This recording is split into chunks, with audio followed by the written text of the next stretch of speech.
Alright, so good morning mga kalabo, and for today's video ay sasamahan natin ng ating tropa na bumili ng ZX4RR, or actually at this time hindi pa siya sigurado kung ZX4RR nga ba or Z900 SE 2025. And halika, tingnan natin. At ayan, so huminto muna tayo dito sa KFC and Lex kasi hindi pa tayo nag-aagahan ng mga oras na ito. And after natin kumain, bumiyahe na rin tayo at tumungo dito sa ating pupuntahan. Nandito nga pala tayo sa Premium Bikes Kawasaki Crib Valenzuela. Dito lang yan sa tapat ng Mitsubishi Motors. Don't worry guys, so searchable naman si Premium Bikes sa Waze or sa Google Maps. So check nyo na lang. At ayan, so pumasok na nga tayo dito sa Premium Bikes Kawasaki. At ayan, kanilang lobby area. At yan ang front desk area nila. So ito ang ZX4R, grabe. So punta muna tayo dito sa maintenance area nila kasi nandito yung mga bagong lapag or bagong deliver na mga motor nila. Ito kita natin Z500. At ayan, so bagong-bago to, Z900 SE 2025 at dalawang ZX4RR. Ayan, so napakaganda, grabe. At ayan, so ito na nga ang oras para mamili lang sa isa kung Z900 SE nga ba or ZX4RR. Ibang-iba rin talaga tindig nitong Z900 pero hindi rin papatalo tong ZX4RR. So sport bike versus naked bike lang.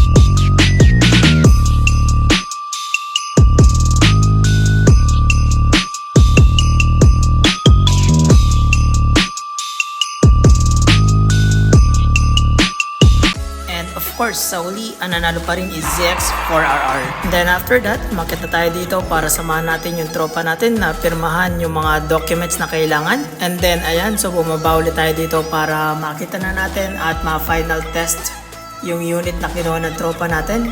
So eto, pakinggan nyo yung magiging first under niya. Hindi, mamaya pa kami.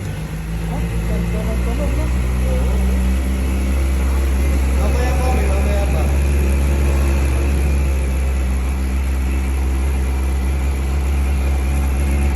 And then ayan, so umakyat ulit tayo dito para sa payment na ng unit.